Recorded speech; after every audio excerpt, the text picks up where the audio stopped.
I know Chiz watches live PD all the time, and I know, Anthony, you're a huge fan of that. I love it. It really makes you feel better about your life when you watch things like live PD, where it's like, well, I may not have all my ducks in a row, but I'm certainly not a mass offending crack addict who assaults cops with cinder blocks. My favorite game to play in that one is try to guess who's committing the crime or who they're going to see when they pull up to the call based on what the call is.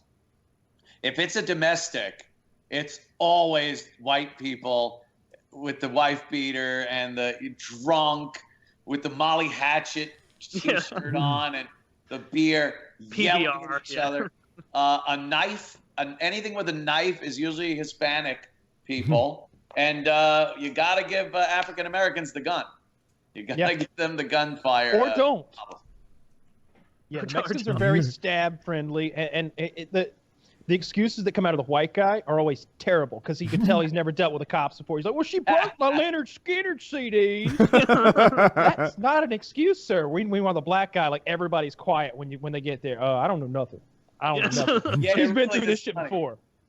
I don't know, not my car. It's not my pants. The Mexican guy, you're wearing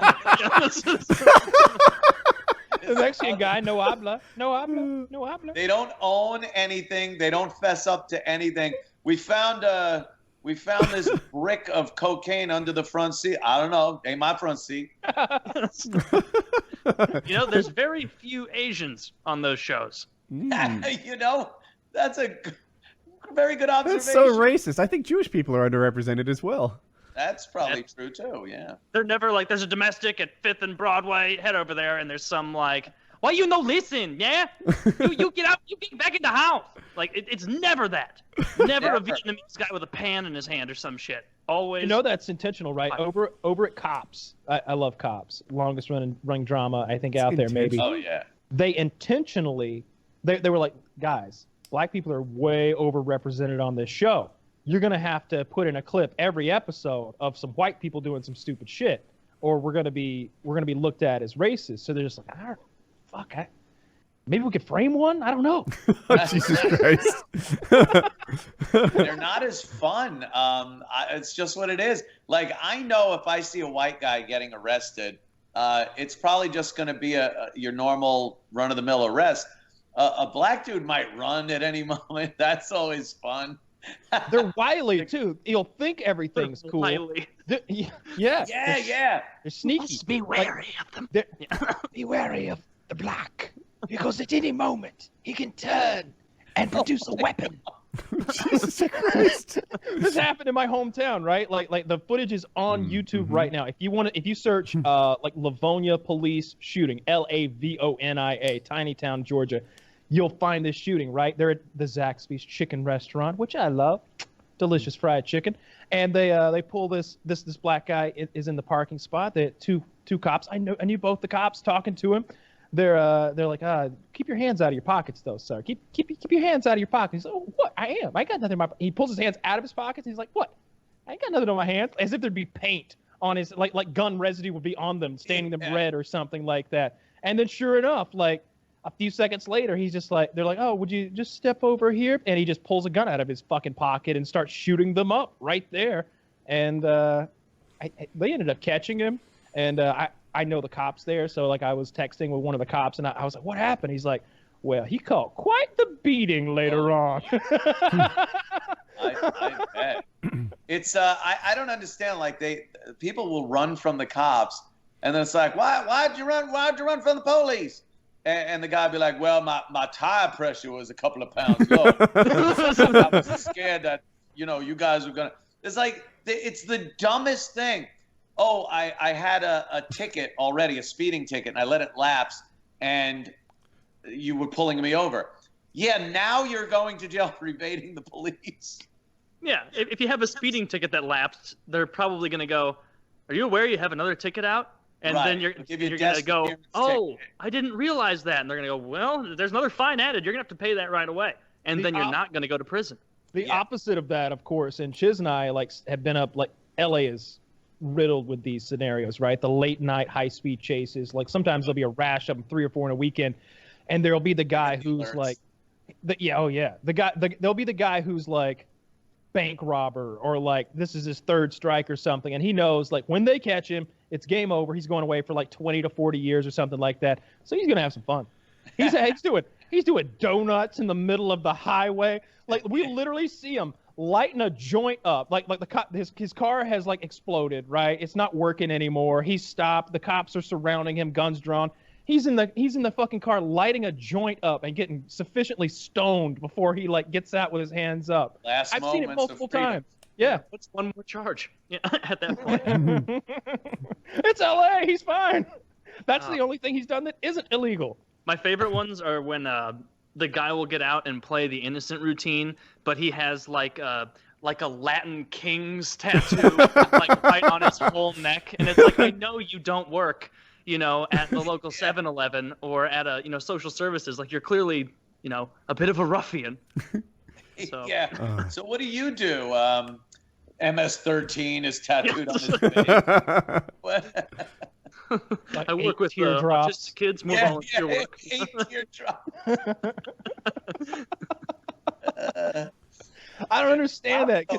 You realize how intuitive they are, and how instinct. Like they know when they pull someone over, they go right up to the door, and it's like, there's something going on here. They just know something's going on, and usually, they're either something stupid like smoking weed, or they got a gun in the car or something. Like cops are pretty. They have that sixth sense thing that goes on when they pull cars over. Yeah, that or they just treat everybody like that, right? And you only seen the video of the ones when like somebody had the gun or like.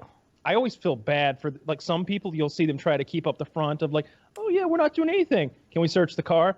Yeah, search it. Go ahead. And they're like, we found this giant bag of methamphetamine. Ah, fuck.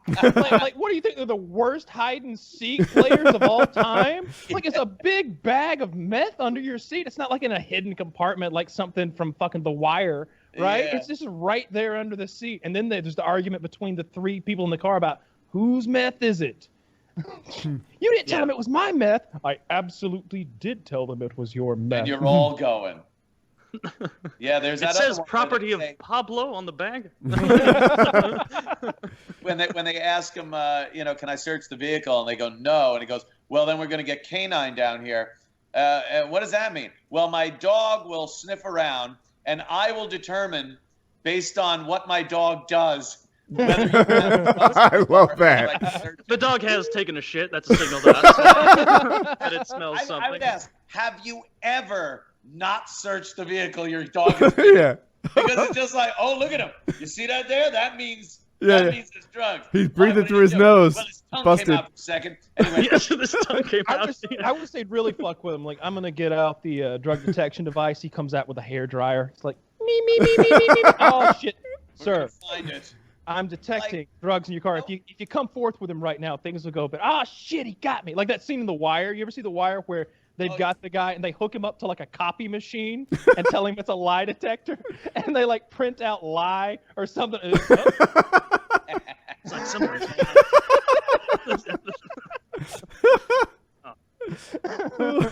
I like the way Anthony explained it. Like, I will determine based on what my dog says. Yeah, I should it's search like your my car. dog, me, and the fucked up thing is like, the cop and the dog are the only ones that understand each other. So I'm supposed to sit there and take the cop's word for it that the fucking dog is telling him something? Get out of here. Yeah. Well, a July in Vegas, with a dog that's worked all day. Oh, he sat down next to your car. It couldn't be that he's carrying pounds of equipment and he's a fucking dog. It's no. He sat down. Yeah. That's the way they really do it. I was watching something like a couple days ago. Like the dog just sits down next to the car. I've worked with those dogs sit before. down all the time. I've seen many a dog sit down.